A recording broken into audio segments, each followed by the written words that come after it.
Good morning, everyone. We're going to be starting in just a moment. Okay, thank you.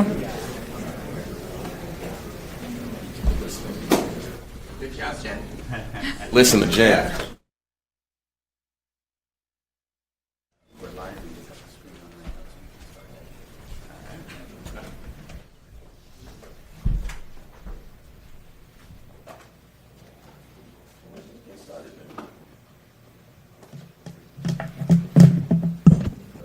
I'm ready. Well, good morning, folks. Good crowded room here at Admiral Kidd Park. What an incredible looking park this is. I want to acknowledge Councilmember Uranga. We're here on the west side in the 7th District. Thanks so much for joining us. And Councilmember Suli Saro here with us as well. We're here at the beautiful Admiral Kidd Park here in West Long Beach. And as Long Beach's 29th mayor, it's my honor and my duty to present the proposed fiscal year 2024 budget alongside our city manager, Tom Modica. It's a responsibility outlined in our city's charter that each year, on or before August 2nd, today is the 1st, the mayor shall submit the proposed budget and recommendations to the public and to the city council. And before I begin, I want to acknowledge the incredible team that worked diligently over the past few months to prepare this budget package that we're presenting today. Our incredible city manager, Tom Modica, and all of his professional staff who are here. Let's hear for Tom and all the city management that contributed, and Grace and everyone who contributed here. Also want to acknowledge the Long Beach City Council, who participated in the city council retreat, outlined priorities that are embodied in today's presentation. So thank you so much to our leaders on the Long Beach City Council, and to the hundreds of neighborhood leaders and businesses who participated in a rigorous series of listening sessions and roundtables during my first 100 days in office. I believe that the budget that we're proposing today, we're submitting today, is a reflection of our values and all of that collective input. As a dad raising 2 little girls here in the city of Long Beach, I believe that there's nothing more valuable than the investments that we make into our future and in the well-being and the success of our youth, which is why we've chosen to host this year's budget presentation at one of our city's parks, right here as a symbol of our commitment to young people and our commitment to the next generation. As city officials and stewards of the public trust, it's our responsibility to ensure that the budget is balanced, it's efficient, and adequately meets the needs of the diverse and vibrant and growing communities who call Long Beach home. From my time representing North Long Beach on the city council, as council member and vice mayor, I know that sometimes ideas seem too big or too difficult to take on, but I believe that no idea is too big to accomplish when we have the support and the trust and the partnership of our community. When I first took office more than 8 years ago, North Long Beach was lacking several basic services and amenities and institutions that most communities take for granted, including banks and libraries and health services. And rather than shrugging our shoulders and saying that the task was too big, we didn't settle for the status quo. We organized our residents to demand more for our community, and after years of advocating together, we succeeded in bringing banks and libraries and health services like the Ron Arias Health Equity Center to our community. And across our city today, there are similar stories of challenges, of need, and of opportunity. In the Washington neighborhood, there's a deep need for a youth center where young people can gather and engage in school programs. In West Long Beach, there's a critical need for more open space and healthier air, access to basic services and amenities. And as mayor, I'm committed to working alongside our residents and the city council to address the greatest needs facing our communities, and we're taking significant steps to address those needs in this year's FY24 budget, which we're calling the Opportunity Beach budget. This budget has 3 main goals: to ensure the continued fiscal health of our city, to respond to the most complex challenges facing our city, from homelessness and public safety to climate change, and most importantly, to meet those challenges by expanding opportunities for all youth, families, workers, and businesses across our city. We know that a brighter and better Long Beach is not only possible, it's already on its way. But in order to get there, we need every homeowner, every resident, every tenant, every worker, every business, every young person, every senior, every faith leader, every neighborhood advocate to see themselves reflected in this budget, to show your support for thoughtful and intentional investments that we can make into our city's future as a part of this budget. Today, we'll present 3 key elements in the Opportunity Beach budget that address our most important short, medium, and long-term challenges and opportunities. You'll hear from City Manager Tom Modica, who will provide an in-depth overview of the proposed budget for the next fiscal year. You'll also hear from our Public Works Director, Eric Lopez, on our new Elevate 28 capital improvement plan, outlining investments that the city will be making in the next 5 years to make sure our entire city is lifted up as we prepare for the 2028 Olympics. And finally, I'll close by sharing some of our long-term plans in this city over the next decade and announce some exciting efforts that we're setting the stage for right here in West Long Beach. But before that, I'd like to highlight some central themes and priorities in the Opportunity Beach budget. The budget focuses on 5 key areas of opportunity that are essential to Long Beach's future, the very same 5 areas outlined at the State of the City. Housing opportunity, economic opportunity, opportunity for safe and healthy communities, environmental opportunity, and youth opportunity. Let's start with housing opportunity. As Long Beach prepares for our gradual transition out of a declared state of emergency on homelessness, this year's budget makes key investments in shelter and outreach services that will reinforce the city's ability to manage homelessness in our region with greater impact and results. This budget provides $60 million for interim and permanent housing opportunities and $12 million for services for people experiencing homelessness, including funding to operate a second year-round shelter at 702 Anaheim and our city's first youth navigation center for young people experiencing homelessness in our city. The budget also proposes funding for a pilot of a first-of-its-kind accessory dwelling unit program that'll finance prefabricated ADUs for homeowners who rent these affordable units to low-income families with housing choice vouchers, which we will hope serve as a model. This pilot will serve as a model. The budget will also continue to fund the Tenant Right to Counsel program, and I'm recommending that the budget include $1 million to support vulnerable tenants facing eviction and prevent families from falling into homelessness. Next is economic opportunity. To ensure Long Beach maintains a secure fiscal future and the means to continue delivering quality public services to our residents, especially as the city reduces its dependence on oil production revenues, the proposed budget plants seeds in emerging industries that will enable the city's economy and our revenue base to grow in new and more sustainable directions.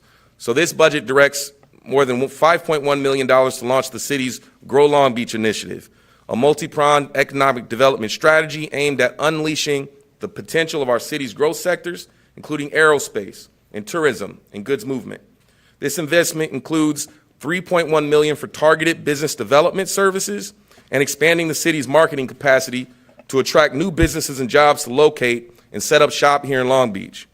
As a part of my recommendations, I'm asking city staff to initiate a 5-year plan to redevelop the areas surrounding the Queen Mary and Pier H in preparation for the 2028 Olympics, and look into the feasibility of constructing a new signature amphitheater to expand Long Beach's ability to host large-scale concerts and events to be delivered within the next 5 years.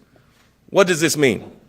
It means a core strategy of our Grow Long Beach efforts will be to go back to our music roots and to make sure that we have the facilities, a Long Beach Bowl, to host large-scale music and events as a revenue strategy and highlight our performing arts and our arts and culture in our city. Looking further out into the horizon, as we plan to develop a robust downtown entertainment district, I'm also recommending that staff anchor the new vision for this commercial district in our downtown entertainment district by exploring how we can reposition the convention center and elephant lot to grow the city's capacity for conventions, sporting events, and the city's capacity for major activities that will catalyze tourism over the next decade. So a 5-year plan surrounding the Queen Mary and a 10-year plan in our downtown entertainment district centered on repositioning of our convention center. I'm also recommending the creation of an inclusive procurement business liaison position, which will provide technical assistance to better support minority-owned businesses, women-owned business, LGBTQ businesses, and this was a direct request of some of the businesses, the 100 businesses in 100 days. More specifically, the African-American business said this was the most significant request that they have. Next, the budget speaks to opportunities for building safe and healthy communities. One important feature of this budget is targeted investments to address staffing challenges and expand the city's capacity for our city's fire, police, dispatch, and ambulance services. You'll hear more about that from our city manager. When residents are facing an emergency, every second matters.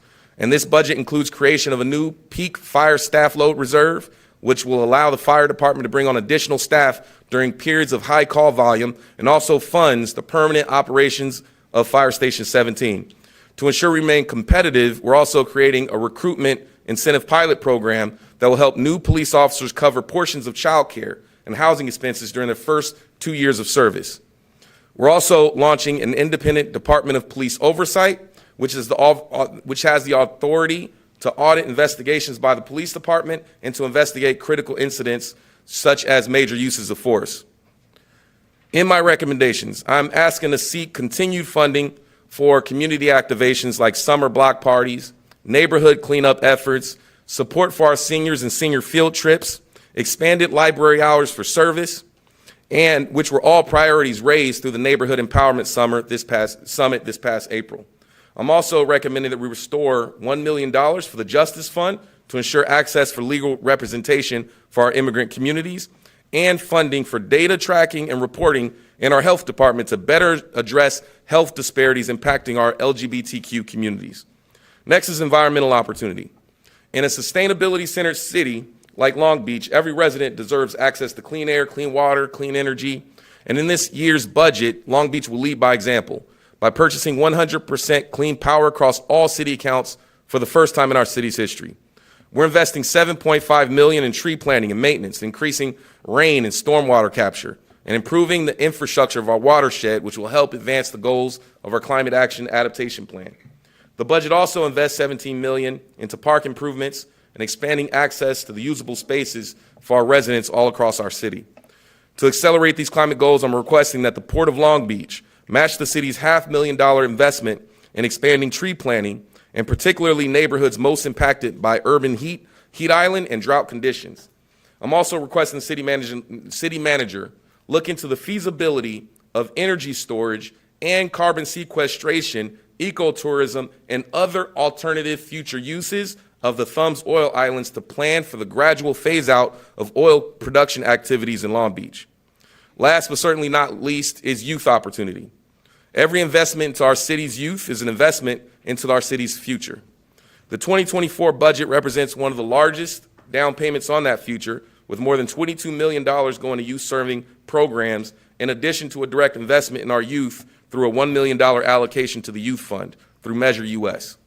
These investments are in response to feedback by youth leaders during our inaugural Mayor's Youth Advocacy Day in June of this year.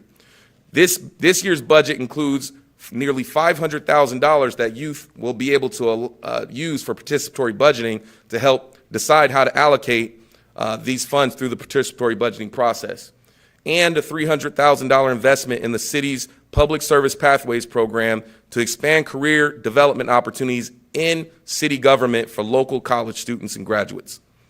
The budget also makes some substantial investments in playgrounds and begins funding the planning of a brand new youth center at Seaside Park in the Washington neighborhood. As part of my recommendations, we're aiming to expand staffing capacity within the Office of Youth Development. These are just a few highlights, but to provide a more holistic picture of the budget and priorities for the next fiscal year, at this point I want to invite up our city manager, Tom Modica.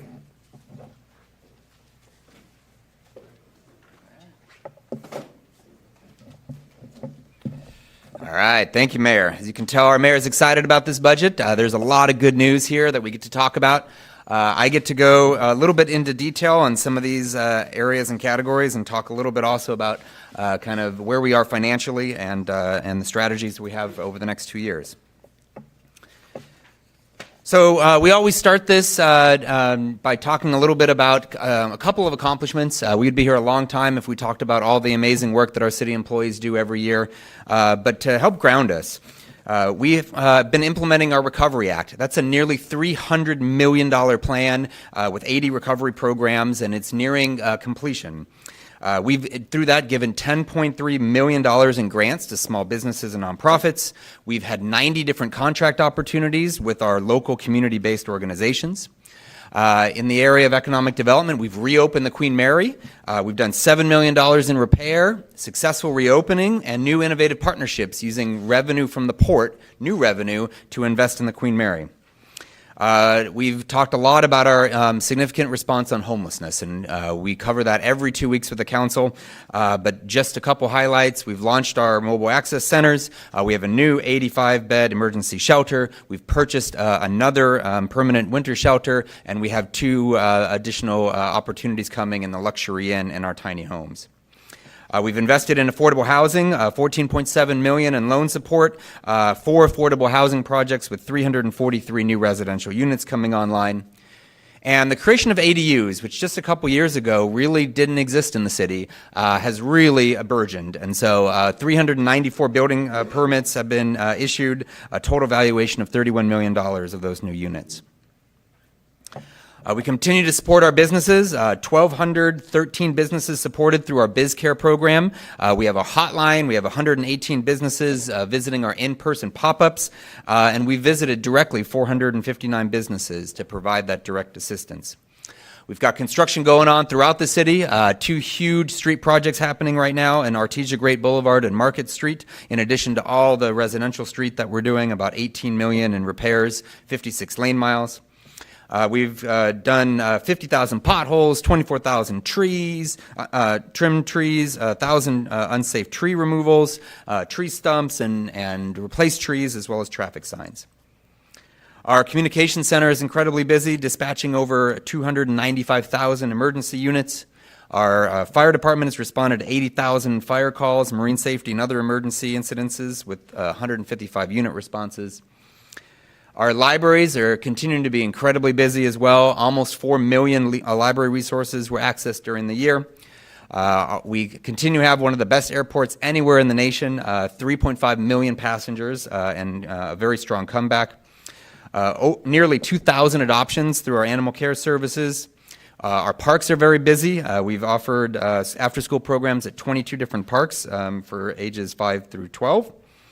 Our police officers are doing an amazing job out there. 210,000 calls for service responded to police officers, and an average priority 1 response time of 5.1 minutes. And can't say enough about our quality of life and our mental health evaluation teams in partnership with health department and others. They've made over 9,100 contacts to people experiencing homelessness. And so the budget is $3.2 billion. It's made up of 36 different fund groups and 24 different departments. What's notable about this budget is it maintains current services, so we're not looking at reductions in the budget in terms of services to the community. But it makes additional investments that continue to allow our general fund shortfall to be covered. We're using some one-time solutions, as we've talked about as our strategy. And so last year, we had looked at a deficit of about $27 million. And so through a lot of hard work, a lot of savings, and also of strong revenue growth, that had shrunk down to about $5.8 million. And so during this budget process, we had some critical adds. We had things that needed to be addressed that are community priorities, mayor and council priorities, and department needs. But our goal was to keep that $5.8 million from growing. So having to find solutions so that that $5.8 million doesn't get any bigger. So that has been accomplished. And then you'll see in here as well, we talk a little bit about cannabis. So this was a direction from the mayor and council, was to provide some cannabis tax relief. We found a way to do that, but it does require some investment, and so that will increase our shortfall slightly. We are going to be releasing some reserves to be able to cover it in this year that we've been saving from cannabis revenues primarily. We are using some one-times to balance and also to maintain our reserves. We've been very fortunate and very prudently spending our Recovery Act money on businesses, on our residents, and helping them recover, but also to help us with our financial situation. And so that $5.8 million will be covered through the Recovery Act, and $3 million will be covering the cannabis tax reserves and other reserves. We also have about $27 million of one-time uses, which come primarily from additional revenue and significant vacancy savings, as well as a $7.5 million influx from the Monsanto settlement. Our reserves are strong. Our operating reserve is at $16 million, and our emergency reserve is at $47.8 million, both within our policy. And so one thing that's new about this budget is the alignment. Last year, we adopted our first strategic plan in many, many years. Great work by the community and the council to have a strategic vision. Then we did a council work plan as well. And so this budget aligns the strategic vision and the work plan and the input we heard from the community back in January, where we had them give input on the areas of the strategic vision that they thought were most important in the budget. And so in those 5 community meetings, the top priorities we heard from the community were housing and homelessness, public safety, education, and economic opportunity. And in the work session with the council, very similar alignment, housing and homelessness, economic development, and public safety were the top 3. And so our strategic approach is to address those key areas of priority, resolve our vacancy and hiring crisis, as that is our biggest challenge right now, and launch a multi-year plan to invest in our economic growth and reduce our out-year structural shortfalls. So I'll go through each one of those categories in a little bit more detail. On the areas the mayor covered, I'll go a little brief because he covered those well. But we're going to be talking now about the additions to the budget, so not just the things that are already in there, but kind of the additions. We'll have more one-time funding to support our 702 Anaheim shelter as a permanent year-round shelter. We've been so successful in getting grant dollars and growing the amount of grant dollars we get for homelessness, but what those don't normally pay for are the bodies to do the implementation. So we need some dollars for the administration, for the program management, to make sure that our homeless dollars are hitting their benchmarks, are on target and coordinated. And so I'm proposing 5 new positions to assist our Homeless Services Bureau in getting that work done. We'll be doing one-time funding for the purchase of a new van for shuttle services at the for homeless services, as well as operating costs for a shower and restroom trailer for one time that we're purchasing and bringing into the city. We'll continue our investment in our parks, $300,000 to support cleanup of large homeless encampment sites, including waste and other items that are dumped in our parks and open spaces. The mayor touched on this a little bit. This is an area where we're proposing a resident protection fund, and the mayor's recommendation augments that. So I direct you to that as that is the recommendation going to council. It'll be approximately $1 million in each for FY24. There'll be one-time funding for the Housing Trust Fund that the mayor covered, this ADU pilot program, where we will help you buy a ADU unit and then partner you with the Housing Authority so that if somebody's willing to engage in this program and bring on someone who's in need of assistance, we'll help you both provide the structure as well as some income there for the person to pay the rent. In the area of our permit center, we're investing in a permit center ombudsman and a new customer services officer. In the area of public safety, we have one-time funding. The police department really is strategic in using their additional funds. These are overtime dollars that they use to address crime trends, measurable and increase community engagement, and put these kind of on the areas that are the most needed in the community. We're also providing $500,000 to the police department for re-envisioning the Community Police Academy. That's been very popular, and as people learn how our police department works, especially in coordination with the community, and so investing in that, as well as a Public Safety Youth Leadership Academy. Prior to COVID, we piloted a jail clinician. It worked very, very well, and actually diverting people from even coming into jail. As they came in, they could be diverted into services. And so we're structurally funding that now for a critical reentry support. The mayor covered this a little bit, the fire peak load staffing. We have academies coming on right now, so we'll be seeing new firefighters in our system. But there are days and times where we do see some heavy loads, and so that is going to be a reserve that the fire department can use to address those critical needs. We're also, through support of the federal government, through the SAFER program, and now Measure A, we'll be able to structurally fund Engine 17. For several years, that has been a one-time amount, and so now that'll be structurally funded. In the area of dispatch, for the first time in many, many years, we're adding and increasing our number of dispatchers. We're bringing them back to pre-pandemic levels by adding 2 dispatcher positions and adding a 3rd position, which is a comm center supervisor over the fire side. We are continuing to work on bringing new police officers into the city.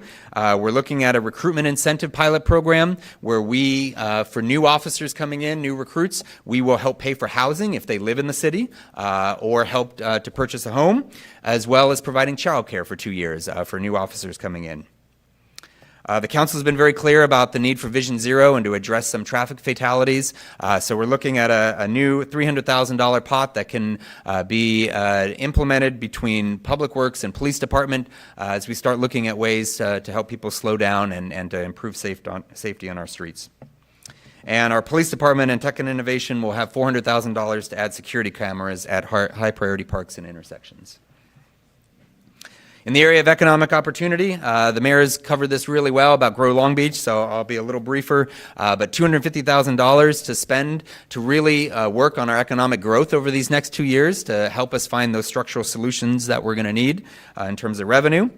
We'll be doing a downtown advertising district and starting the seed money for that. Looking at new revenue opportunities over the next 2 years and $300,000 to support the analysis and research for that, as well as really expanding our marketing and branding. That's an area that we haven't had a lot of resources in, and it's clearly a need identified in our economic development department, so $300,000 for that.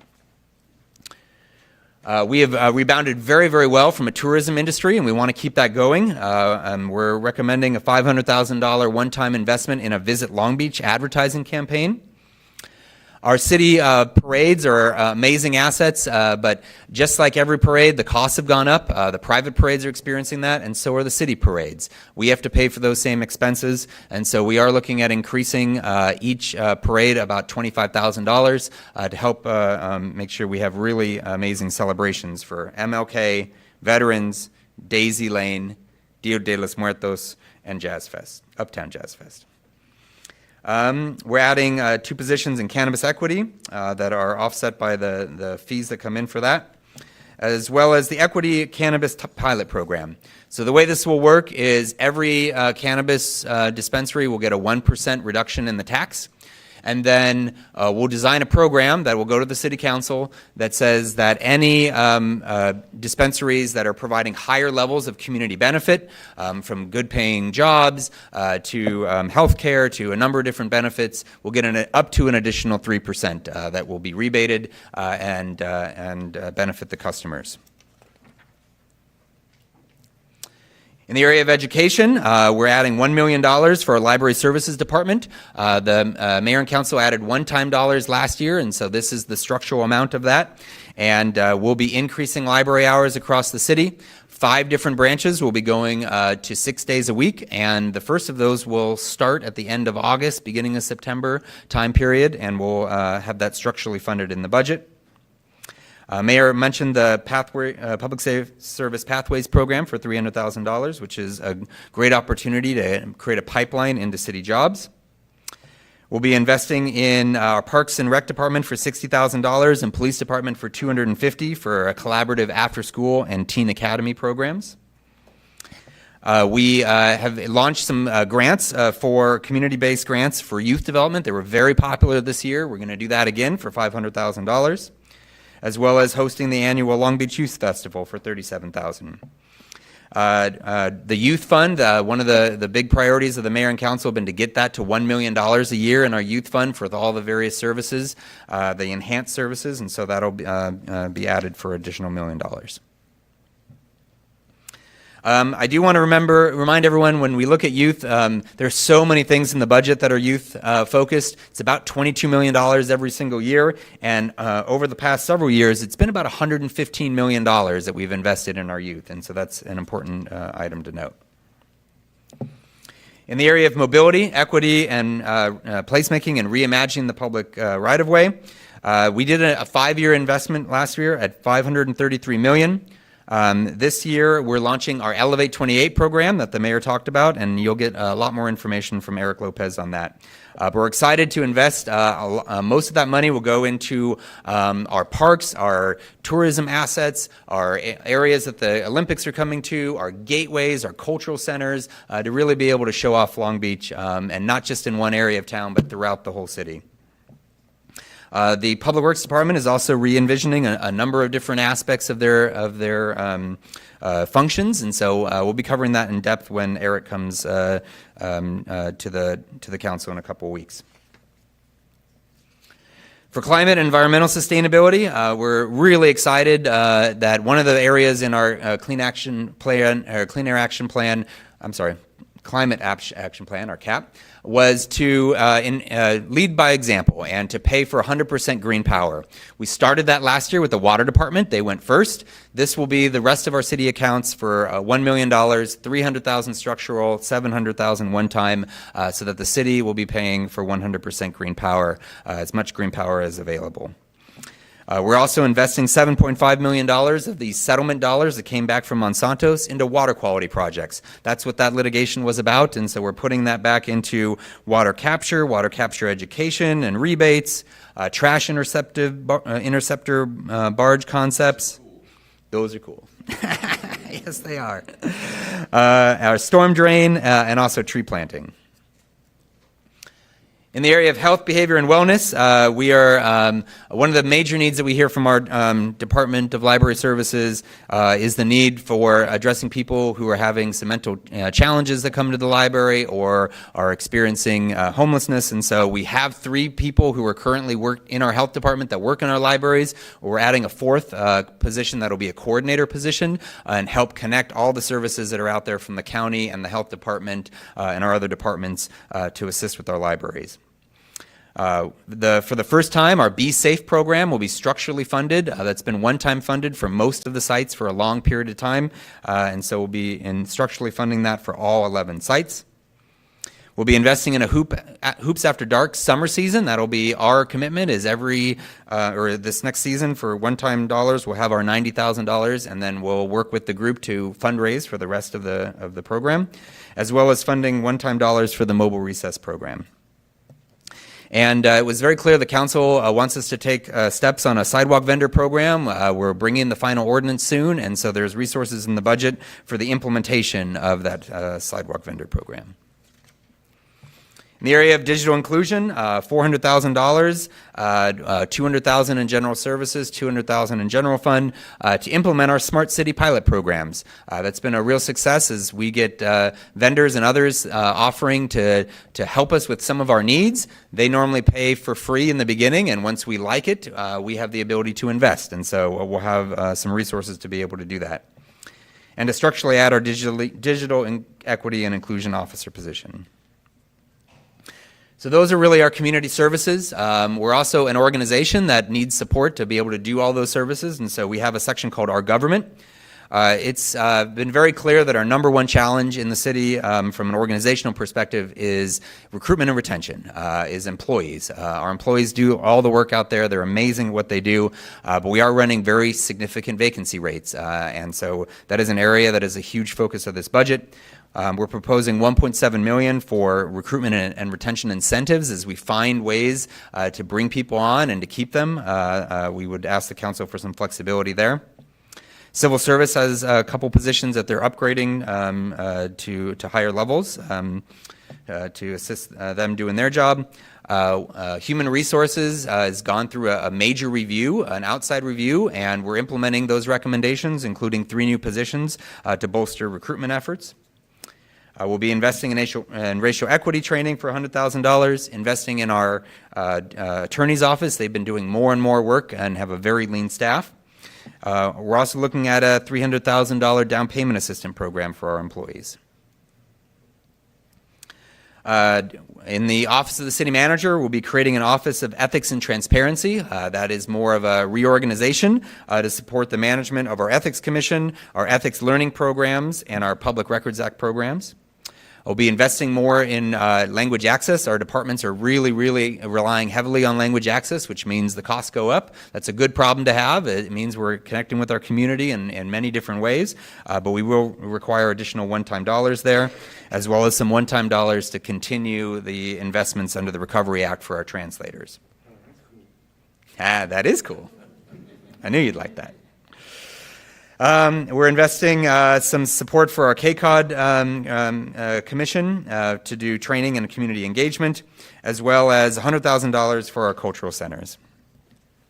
There are a couple areas in the budget that we look at for opportunities for innovation. These aren't monetary items, but I did want to cover them. One is, as we brought on a new director for development services, we've been talking about how do we have a department that reflects the totality of what they do. They do a lot more than just development. They do community building, they do housing, they do code enforcement, they do neighborhood services. And so we're proposing to rename that department the Community Development Department. We had one back in the day, and so we would be bringing back Community Development Department in this budget. Alternatively, in our library services, they do amazing work right now, and a lot of their programming is arts related and culture related. And as the council has a big push on looking at community centers and cultural centers that we can bring on in partnership with nonprofits, I'm going to be asking our library services to add to their mission, to have arts and culture added. This isn't going to add to the daily tasks of the libraries. They're going to still be libraries, and they're going to do amazing work, but to overall be bringing together our arts and our culture and add those into our library for a really strong department called Library Arts and Culture. Public Works is going through a big revision, and as they have significant resources now to do their 5-year infrastructure plan and our organics program, we're looking at improving communications in the Public Works Department and to invest in staff training and retention. And then there's a huge focus on growing our revenue, as the mayor has mentioned in the Grow Long Beach initiative, and move away from our oil-related revenues. So it's, as I mentioned before, our number one issue is our significant hiring crisis. It is unsustainable. We cannot have a 22% vacancy rate on average. That means some departments are at 10%, and in some areas may be up to 40%. And so we have to find a way to hire better and bring in top talent and retain top talent. So this will negatively affect our ability to meet service expectations if we cannot address this. And so we are implementing the restructuring of the Human Resources Department based on that independent study. I really am encouraged by HR really embracing that and just saying, what can we do on our side to do better? And they've really embraced that, and departments have really taken notice. So those are the major investments. I need to just sum up by talking a little bit about the future. We do still look, there's a lot of great items in this budget, but we do need to be mindful that we're still in a structural shortfall. We are relying on one-time dollars this year and next year, we believe, but then we need to solve that structurally going forward. And so our FY25 projection is a $17.5 million shortfall, and it's $38 million over the next 4 years. That's where we're going to be investing to find solutions over the next 2 years to address that. So our budget timeline, so today is a happy day for us as we release the budget, and now it really is up to the city council. This is, the city manager has done his part, the mayor has done his part, now it's up to the city council to take all the input and to pass a budget by September 12th.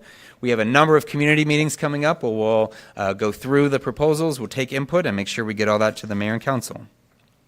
And so we encourage everyone to get engaged, attend budget hearings, come to our budget oversight committee meetings, attend the community budget meetings, and we also have a digital comment card. And so finally, just to sum up, we are a resilient city who's really focused on progress. We've got so many things to be proud of. We're a full-service city. Our employees do amazing work out there every single day. We've maintained our resources, and then we've increased our support through the pandemic to the community. We've got incredibly committed and dedicated employees who I'm just so proud of the work that they do every day. We're also a very strong fiscally managed city. Our councils and our mayors very focused on that and make strategic and prudent decisions that we need for our organization. I'm always very impressed with their leadership. Of course, mayor and councils want to do more and more, but they always keep an eye on what we can afford to do and make sure that we're balancing those two. And of course, we get amazing support from all of our appointed officials, our city auditor, our attorney, our prosecutor, our clerk, civil service, harbor, and almost said water, utilities, general manager. And of course, we couldn't do all this without our amazing budget staff. So I wanted to recognize Grace Yoon, our budget manager, and all of her team who's here today, as well as our financial management director, Kevin Riper, who wasn't able to be here today. So normally we'd end here, and that's a lot, but we have more. We want to talk a little bit about the Elevate 28 plan. As you can tell, this is a budget that has a lot of exciting opportunity. So I'll bring the mayor up to talk about that a little bit more.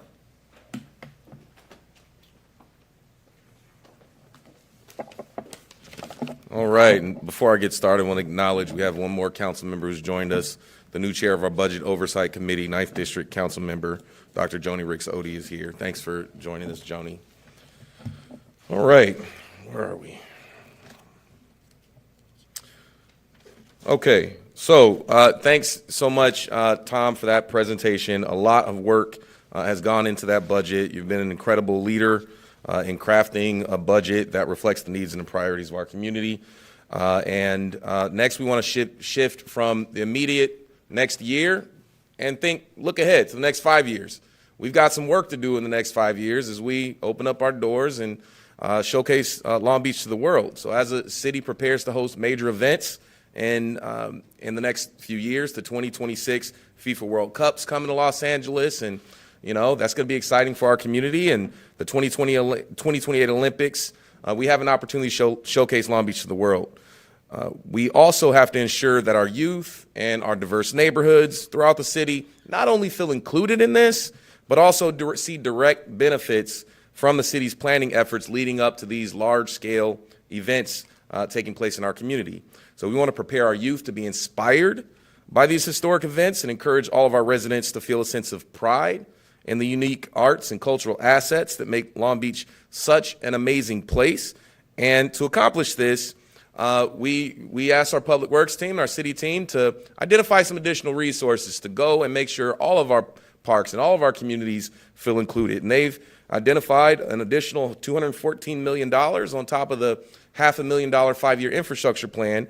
And so today we're unveiling our newest capital improvement plan called Elevate 28, which aims to lift up Long Beach neighborhoods, youth, and culture as we head into the 2028 Olympics by making key investments into youth sports facilities, parks and open space, public arts and cultural centers, wayfinding, and landmarking of historical and cultural sites throughout our city. And to share more about the Elevate 28 plan, we want to invite up Director of Public Works, Eric Lopez. Thank you. It's the fun stuff. More fun stuff. Thank you, Mayor. One of the best calls that I've had this year is the unveiling of additional funds to be able to take our citywide infrastructure investment plan and make it better. So today I'm going to talk to you about the different categories that we've created and we've incorporated into the plan. We've taken our 5-year plan and given it a more exciting name, the Elevate 28 Infrastructure Investment Plan. And we're really excited about the many improvements, the many investments that we're going to be able to make throughout the entire city. So I want to point to the map that we've created. It has 3 categories that you have not seen: the 2028 Olympic Legacy, the Community and Cultural Investments category, and the Gold Medal Park refresh projects. Those categories will consist of a series of projects that I will go over today, and they will be in addition to all of the improvements that we unveiled last summer when the City Council approved the $533 million capital investment program. The map is color coded. As you will see, every category has a specific color, and the projects under each of those categories are represented within the map, and we show citywide where all of these different investments are going. I'm very proud of this map. I'm very proud of the investments that we're making in our communities throughout the entire city. We have identified some Measure A funds that are available. In this chart, we show the amount that will be available in fiscal year 25 from additional bonding capacity. We have additional non-bond Measure A that together, the 37 and 18.7 million, have an additional $55.7 million of immediate investments back into our communities.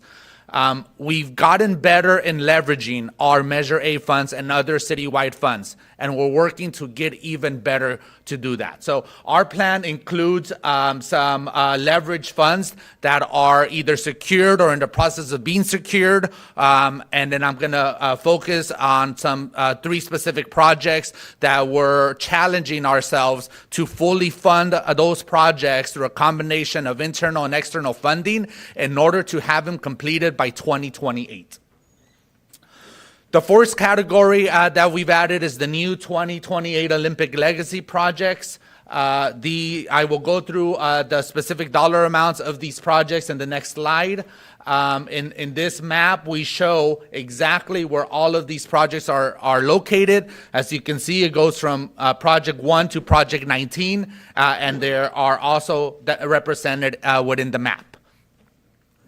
So what projects are we funding under the 2028 Olympic Legacy projects? We have too many to go over in detail. I'd be happy to answer any questions on any specific projects, but I do want to highlight some of these.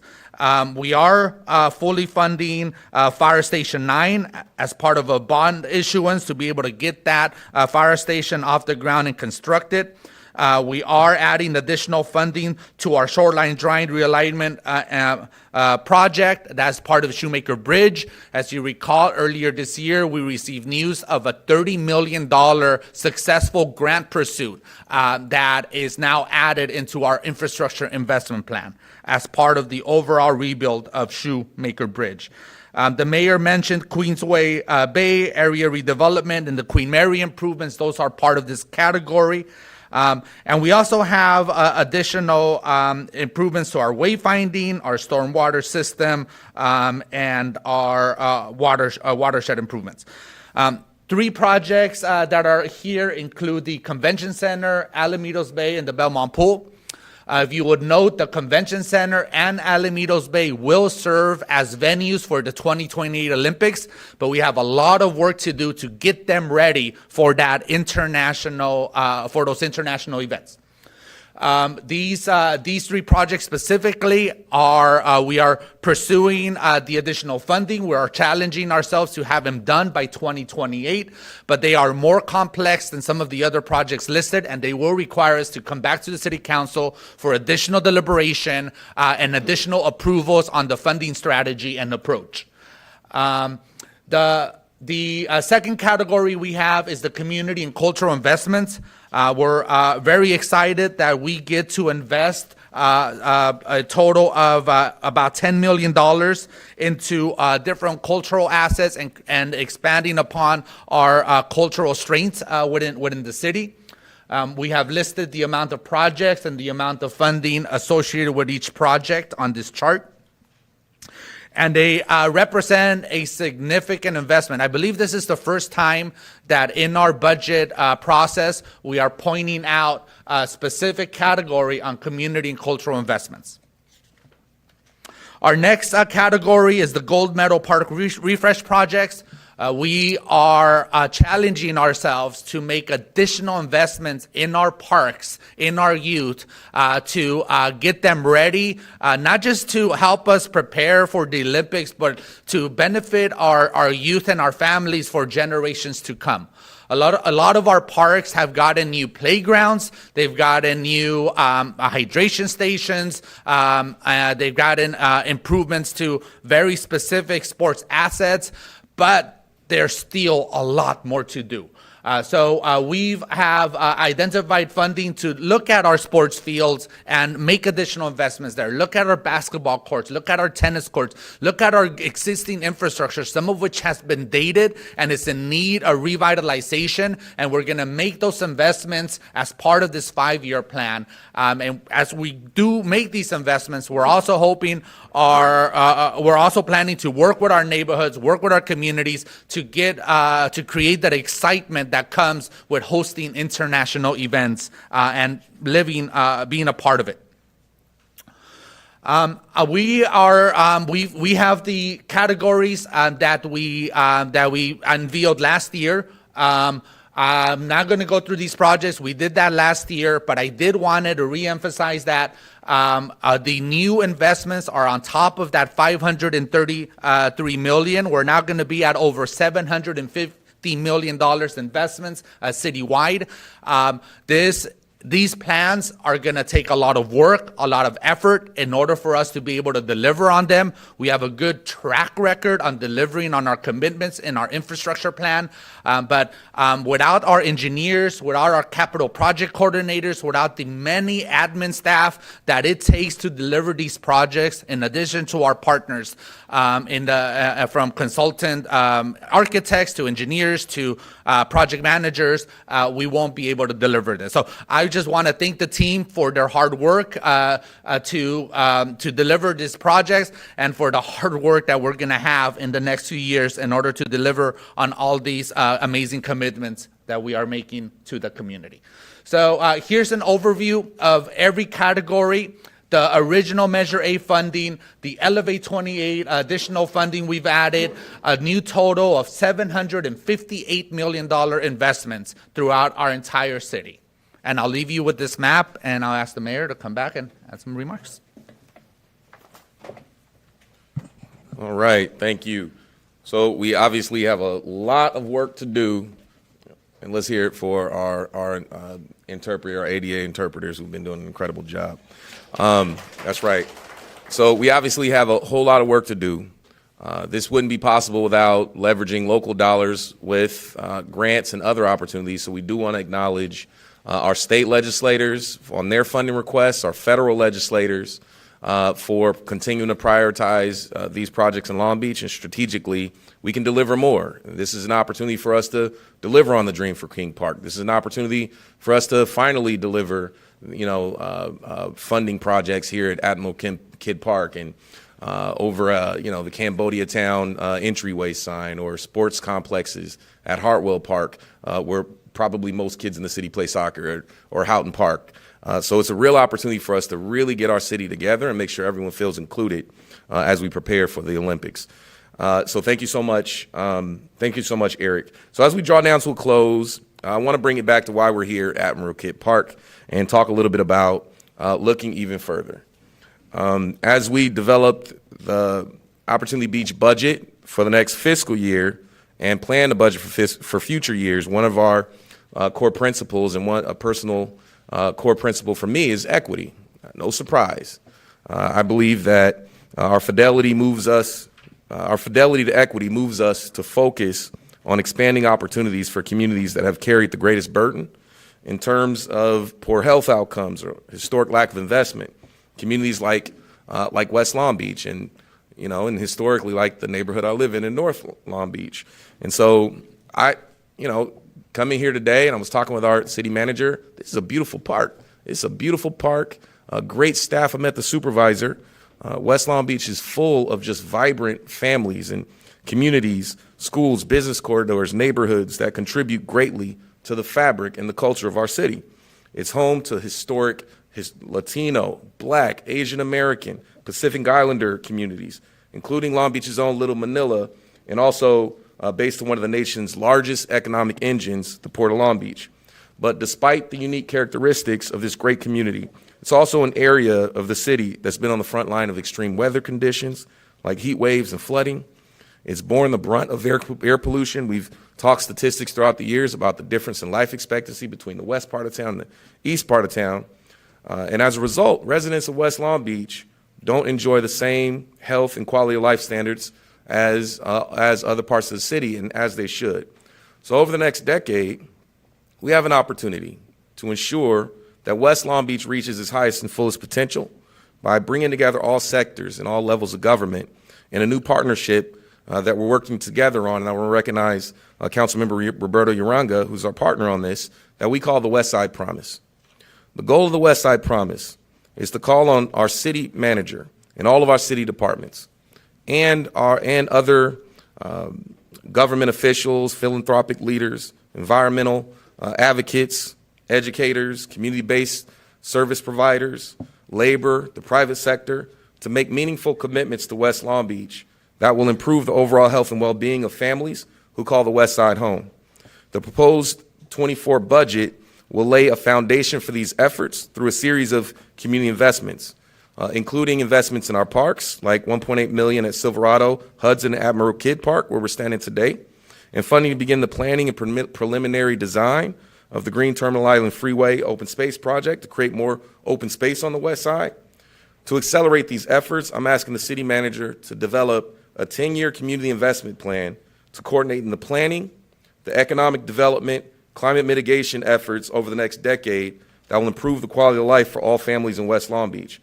I'm also seeking the creation of a West Side Promise Zone with a coordinator position to support the programmatic needs of the initiative and coordinate cross-sector partnerships to really accelerate progress in this community and help move this work forward. These efforts will bring new resources and amenities to the community, improve parks and open space, environmental and public health services, small business support, cultural programming, new financial institutions, increase access to healthy food, workforce and educational opportunities. That's the vision for West Long Beach.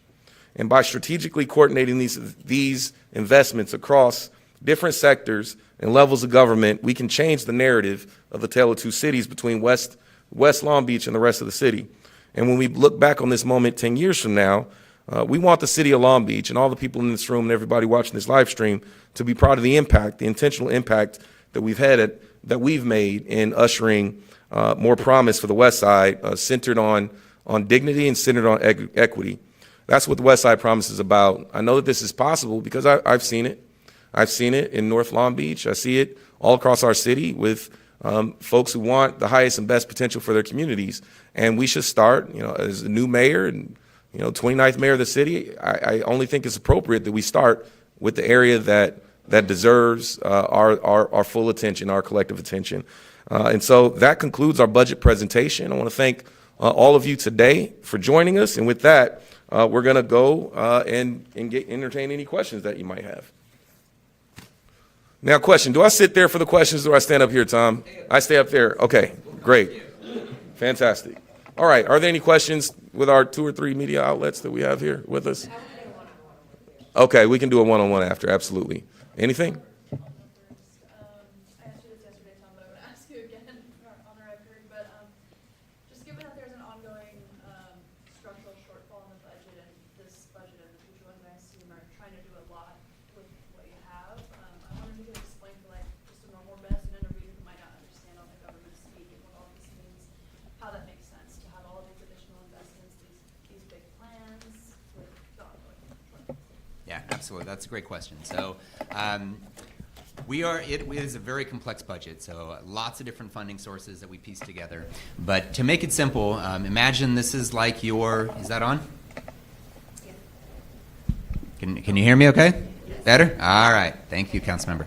So imagine your own personal budget. So let's say your salary pays for most of the things that you're able to afford in life. There's times, though, that you have unexpected resources come in. So whether you get a bonus, whether you get a gift from somebody, whether you get some sort of amount that you weren't expecting. And so that's what we're doing on a big basis, is we're basically living within our salary for our operating needs. But then we have right now a number of different resources that we're able to strategically invest.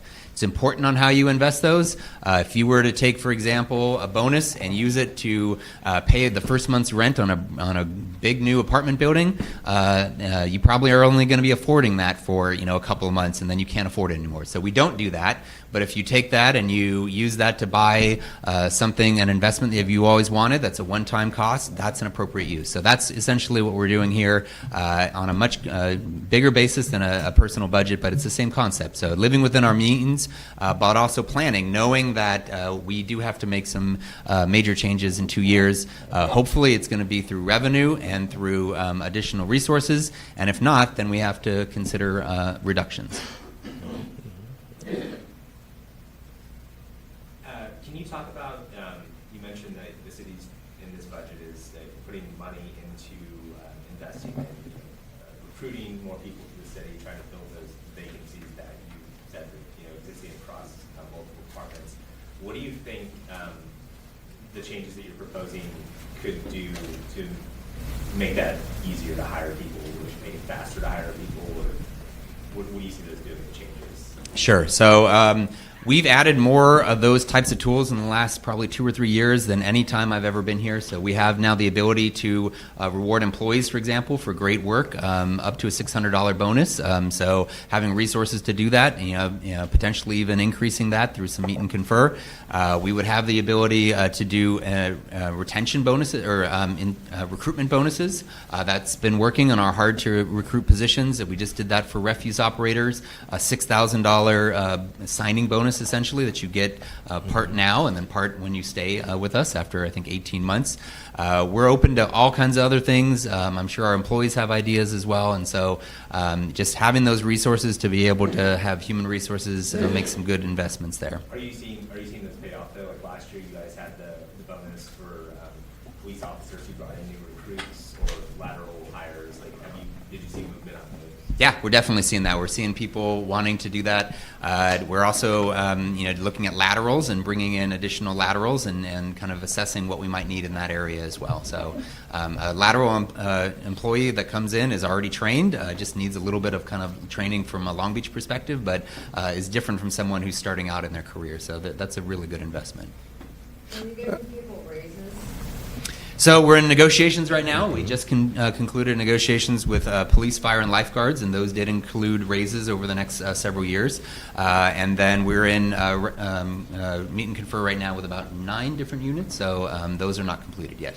And Tom, if you could just sort of elaborate a little bit on some of the actions we've taken on refuse and ambulance operators that really have made a big impact recently. Sure. So we have seen some times where we get to a point where we don't have enough employees, or the employees are working a lot of overtime, and so we try to get ahead of those as much as we possibly can. And in the areas that we can't, then we put a lot of effort into recruiting events. We just had an amazing recruiting event with refuse. I'll let Eric talk about it. I think 230 people showed up, something like that. Do you have the actual numbers? 250 people showed up at the day of our refuse operators job fair. That's amazing. And we made job offers right on the spot. The $6,000 bonus definitely helped there. Signing bonus helped there as well. In the area of ambulance operators, we were able to bring on a number of ambulance operators. We're also able to utilize some of our lifeguards to come over and be ambulance operators for a short time. And now they're mostly back on our beaches while we bring up academies and recruiting. So. Good. I was just wondering, Eric, if you have a total number of projects that are included in the elevation maintenance plan? They are numbered. Yes, we do. 162. 162 is what I I think recall. it's 162.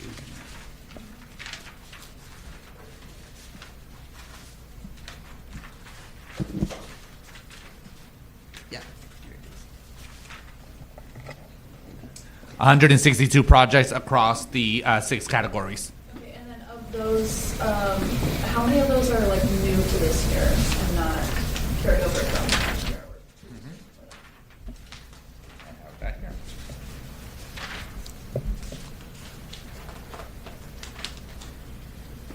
$55 of them are either new projects or additional investments in previously approved projects. And then for like the newer projects, I'm wondering and how they're all categorized, like legacy, gold medal parks, that kind of stuff. What was sort of the thought process that went behind picking those projects and sort of categorizing this this way? So we looked at the previous improvements, the improvements in our current plan. We looked at our existing parks, like here Admiral Kidd Park. We're doing the playground, but there's still additional needs in the surrounding park area, and across the street at Hudson Park. So we wanted to maximize our impact in terms of building upon the work we wanted to do, but we also identified specific areas of need, like the basketball courts as an example. Look at the basketball courts at Silverado or at Davenport Park, where we're doing a multi-million-dollar investment on the park, but that wasn't an area that we were able to get to because of lack of resources. So we were able to plug that in, include it in the plan, and now Davenport Park and Silverado are going to get additional investments within sports projects like those. And a lot of these have been things talked about in the community. So Right. I get those from our council members. They go to a lot of community meetings. They hear about the dreams and hopes and visions of the community. And so a great example is looking at Cambodia Town. We've always had Cambodia Town. And one of the things Councilmember Sorrow has talked about a lot is, can we have a grand entrance for Cambodia Town, a placemaking? And she's heard that from the community and brought that up, and that made it into the plan as well. So kind of making sure we've got a lot of community input there as well. I think we worked backward from what do we want the city to look like in 5 years when we open up our doors. Are we going to be able to be proud to show every part of our city, West Side, North Long Beach? What experience do we want young people to have when they're out excited about FIFA World Cup in 2026? We want them to have great soccer fields to have. And so there were already some projects that maybe had a portion of funding or a grant or an earmark that we said, hey, if we put additional resources, can we deliver this in 5 years? And what I think is being presented, it's inclusive, it's our entire city, and every neighborhood should be proud of their neighborhood when we open up our doors in 2028. How would you describe the city, and I don't know if this is for the mayor or for the city manager, but how would you describe the city's approach this year to homelessness? Like, obviously in the past few years, you guys have made some big purchases, you're building those projects out.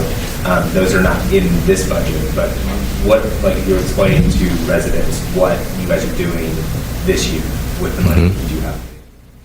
What's that? I'll try. So a lot of those investments are manifesting this year. So we went from a 62% increase in homelessness, declared a state of emergency with the goal of increase our fighting weight so that we can manage this crisis to a greater extent in the years to come. And so what you'll see in this budget, you'll see that expansion of capacity with, the 702 East Anaheim. That's happening this year. Luxury Inn will be delivered this year. The Youth Drop-In Navigation Center will be delivered this year. That all expands our capacity. Additional showers, the second MAC, all of those things expand our capacity. And now we see we're beyond that 62% increase. We saw in our most recent point in time homeless count is beginning to sort of stabilize, and we're beginning to plan out what the future looks like as it relates to managing the crisis long term. So you'll see funding to implement the long term Long Beach mental health strategic plan is in this budget. We're going to be looking at root causes, prevention, all of those things in this budget now as we sort of stabilize and get into what is the right size for our city in terms of our response. So you'll see investments in things like mental health, additional shelter, revenue opportunities, things that we're going to need in order to just manage this crisis better. Anything you want to add, Tom? As well said. Okay. Good question. So homelessness, it's a key priority. It's a big investment piece in this budget, but we have to do multiple things here. We have to address our big challenges, but we also have to sort of look to the future in terms of addressing inequity, but also preparing our city to economically benefit. You see that there's a shortfall in the years to come. So we have to focus on growth now if we want to preserve services in the future. So a lot of investment, planting seeds into revenue opportunities in the future, and making investments into our community as we prepare for what is a big opportunity for us with the Olympics. Similar to that, question about the Sure. housing specifically. I think it said 60 million is going to housing efforts in this budget. I know that includes like age reproduction and all of that kind of stuff. I'm wondering if you talk about other kind of initiatives and programs the city is putting that money to help with that. Sure. I mean, there's a lot of work we still have to do. Long Beach is still one jurisdiction that doesn't have dedicated source of revenue for housing production. That's a challenge for us. We used to with redevelopment, and that was 10 years ago. That was 2013 when it ended. Now there are a lot of regional efforts. You know, we're engaged in La Casa, LA County Affordable Housing Solutions Agencies, looking at regional solutions to help, you know, provide funding to the scale that we need. We need 30, 40, $50 million a year to really get to where we need to on affordable housing. That's not in this budget. We don't have dedicated revenue for that. But we have strategic revenue to make sure that we can expedite permits, that we can, you know, implement all of our policies like inclusionary housing, all those things. You know, we've added additional positions in permitting. What is it? Development services, community development department, right? So we're doing these things to make sure that we're maximizing the opportunities we do have. But the reality is, we need to do more on affordable housing if we're going to meet the need of our current community and future growth. So there's certainly some challenges we have to look into that are not resolved in 1 year budget. And we're also continuing to invest in things like right to counsel. So in the mayor's recommendation, we enhanced that number to $1 million for right to counsel, which we've seen as a program that actually delivers results. We've been able to deploy those resources to keep people in their homes, which is incredibly important. Good question. Anything else? Can you talk about the West Side Promise? Sure. That stands out to me in the Sure. budget, but the 10-year investment plan specifically, what does that mean to you? Thank you. What does it look like in the end? So if I look back, I think in 10 years, we would have had alignment between the 10-year Inflation Reduction Act, 10 years of funding in the federal government that's focused on things like climate resiliency and making homes more energy efficient and things like that. But if you layer on top of that investment from the city that looks at things like mobility and access to parks and open space, what would a 10-year commitment look like, you know, from the Port of Long Beach to make intentional effort, in addition to the work that they already do? Our port does great work. But what if they were to make an intentional effort to, you know, to invest in expanding open space like Terminal Island Freeway? Imagine if we were to have a 10-year strategy with our state funding requests. So it's strategic over the next decade to optimize opportunities or where we lack funding, federal funding requests. So by having an investment plan that will provide some level of guidance to philanthropy, to other levels of government, to say, here's our vision over the next 10 years, help us get there, we can have a collective impact. And that's the goal here. We can only do so much alone, but if we set a goal and say, this is the vision for the West Side over the next decade, where young people have access to a park within walking distance, where there's transit, where there's access to healthy food, access to financial resources, more than a check cash in place and a bank, maybe workforce opportunities, major industries in this area. How can industry step up and provide job opportunities and career pathways? These are the questions that we'll ask over the next decade. And I think the most important work is in the first 2 years. That's why we're asking for a West Side Promise Zone coordinator to help define the program and help us to be more strategic. Now, again, I've seen this work before. I mean, empowerment zone programs are not new. President Obama established promise zones years ago. There's been enterprise zones. There's been all these zone style programs. This will be a local program focused on West Long Beach. If it works, which we know that these programs work, we've seen it in North Long Beach. Layering together planning and economic development, mobility, all those things. If we know that it works, then it could be a model for other areas that may need this same level of focus. Good. Anything else? It's a lot of stuff, man. It's a lot of stuff. A lot of stuff. Well, okay. Well, we'll wrap it up then. You know, there's short-term opportunities here. We're thinking 5 years out and medium term, and we're thinking long term in terms of, you know, our economic future and equity in this budget. We want to thank all of you and thank all the staff. We now submit this to the City Council. We want to encourage you to, do your diligence, but ultimately let's adopt this budget in a timely manner. I'm going to be watching to make sure that we we maintain our prudence here and not expand our deficit. I'll be watching that very carefully, but I'm proud to submit this to the City Council. Thank you so much.